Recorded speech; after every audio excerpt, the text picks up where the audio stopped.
the good and the bad that you've done, but you actually live the things that you did to other people through them. So if you committed a nasty act to someone, you've got to go through what that person went through. And if you did something nice to someone, you also get to go through that too. So there's two sides of the coin. And I think that that's actually the most interesting part of it. For instance, you could a kid could be drafted into a war and do a lot of terrible things in a war, and in the past life he has to go through all of the pain that he put down on people. So if you did have some unfortunate incidences when you were early in life, make sure that you spend the rest of your life doing as much good as you can in this world, so that that little nasty thing that you did early on isn't so bad during the past life review. I can imagine that a past life review can actually be quite embarrassing, I would imagine, to a lot of people, especially they look back into their youth and see all the silly things that they believed and the silly things that they did and the cruel things that they did to people. And so, it's important for us to realize that just because you did something bad some other time in your life, there's plenty of time to make up for it. Daniel Brinkley goes around hugging everybody. He's the hug monster. Oh, he does. Yeah, he hugs you. He's huge. He about breaks your ribs when he hugs you. But you know what? He's passing out so much good karma that in the end, he's going to have 1 million hugs before he gets to anything bad that he did. And that's really a good attitude to take, I think. If you've done a lot of good things in your life, though, does that show up in the life review as well, or just the bad things? Absolutely, yes. And you don't know what you've done. You don't. The thing about good, you did bad things. But the thing about good things is you just never know what you really did. You could have, recommended someone for a promotion and changed their entire life, or maybe you asked a girl to dance who had never been asked to dance before and changed her entire life. You just don't know. There's 1 million little conduits that you can go down, and each one of them has ramifications. And so someone like you, George, you're doing this show and you're sending out all this information, and you're changing millions of lives. And probably for the better, because they're becoming more enlightened. So, all the people that you have shown the way via this radio show, you're going to go through all that. And I would say you've got a pretty good life review ahead of you. And I think a lot of people wish they could have a life where they could do as much good as you're doing. And I think we actually can do that. And you don't have to have a radio show with millions of listeners. You can just, compliment someone. Say hi to them when you're at the Safeway, the checker. Make sure she understands that, you understand that she's a human being. And when your waitress comes, pay her a compliment. It doesn't hurt.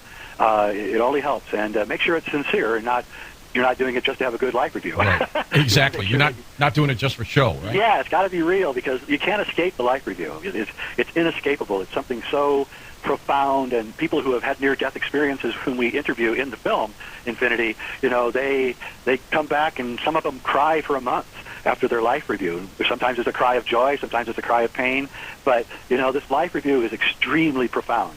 Now, I've never had one. I've never had an NDE. Hold on, Jay. We'll be back in a moment and find out why you've never had it. Jay, the fact that you haven't had a near-death experience, of course, does not stop you from being able to develop programming and teach other people what it is, correct? Yeah, I think so.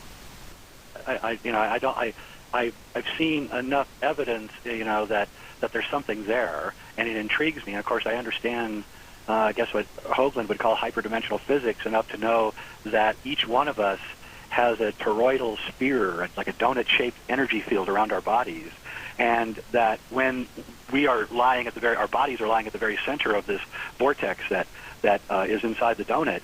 But when we die, this energy field doesn't die. It just rises back off the earth, unfolds into itself, and goes up a tube that connects it to the higher hyperdimensional body, which is what the tunnel is that everyone sees when they die.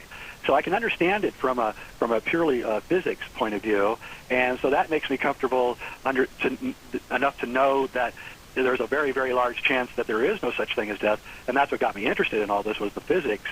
And then I went out and interviewed people and found that, in certain cases, it turned out to be true. There's also, of course, I believe you may have had this guy on the phone, I forget his name, but he did interview children who had near-death experiences, and these are children who hadn't read books and had their minds fed with maybe propaganda or something, and they told their stories, and their stories told from their very, young point of view, very innocent and honest point of view, relate to the same exact stories that the elder people who have near-death experiences have, which is just going through the tunnel, meeting beings of light who say they are your real parents, and the past life review, and then you go through a session where you decide what you're going to be when you come back. And I feel comfortable enough knowing that and knowing the physics to think that there's a very, very large chance that this is all true, and that is one of the reasons that we want to make this film in a popular form so that people can see it and know themselves that this is what to expect when they die. Why are so many people afraid to talk about death? I don't know. I think it has to do with this idea that it's finite, that we only have one shot at it, which, if you think about it, is really unfair in the universe to just have one shot at the thing, because it could be, you could be born poor or handicapped or a number of other things. And so I think that we have been taught that there is only one shot at it, and this is your shot, and you have to grab as much as you can get, and this is the basis for greed and for wars and for power struggles and all the other things, which is just so unnecessary, especially when you realize that it is not a finite existence. And I think that the powers that be foist this on us. In the movie, Daniel Brinkley talks about how the government has investigated near-death experiences, but they refuse to tell us what they have found. And the reason that he says they refuse to tell us what they found is because it lessens fear. And if it lessens fear, then they lose their control, because the only way they can control us is through fear. And it's the last resort of a scoundrel, in a way. And so once you realize that you are infinite, they can't hold anything over you, and then they're in a lot of trouble. And so I think actually they are doing it. They don't want us to know. The power structures don't want us to know. And so in the end, this actually, is the greatest subversive act of all, realizing that you do not die, that there's nothing to fear, and that you have an infinite multitude of possibilities, and that the universe is infinite. We know that already. So why, if you can go to a science course and learn that the universe is infinite, do you believe that your own life is finite? So it doesn't make a whole lot of sense. And now's the time, at this crucial point, as we're approaching 2012, everything is going to become unveiled. Everything is going to be revealed.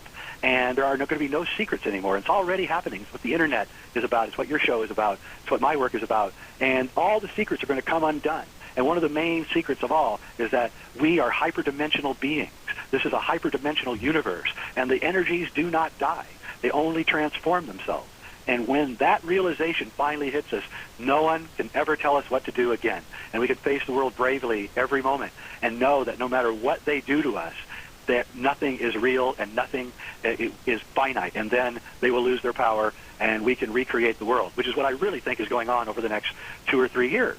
And it's all part of this playing out of forces that are going to reconstruct society from the ground up. It's not going to happen from the top down. No matter what Obama does or what Pelosi does, none of that's going to work. It's going to come from us, and we're going to reject it. And so when people get angry at, say, the Tea Party people for protesting, I think that's actually pretty cool that there's people brave enough to go out there and protest. And I think we need to get more protests, peacefully, but more protests going. During the Bush administration, dissent was patriotic, and now suddenly dissent is not patriotic. Well, I think dissent is patriotic still. And we need to stand up to the powers that be, realize that they really don't have our best interests at heart, no matter what platitudes that they're telling us. And the best way to do this is to face them and all the other fears or other problems that we have without fear.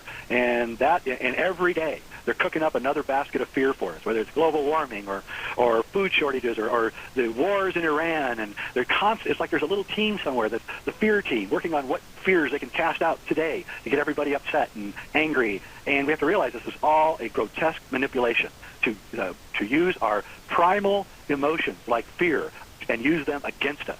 And we have to not be fearful and not create fear, but still be aware of what's going on, like a martial artist would. Every civilization, though, Jay, has used fear to try to control their population. Well, there you go, and that's exactly right, which is a great segue into where I want to go with this conversation, which is why do they do this? Why do they use fear to control us? And that's actually the subject of my next film, Disclosure, which is going to reveal the nature of the people that have been foisting this fear on us. Now, not every civilization has used fear, because civilization is actually not the natural state of the human being. And I think that James Cameron's Avatar hit the nail squarely on the head. And have you heard of this thing called Avatar Depression Syndrome? Oh, absolutely. All right. So we did a little segment on that.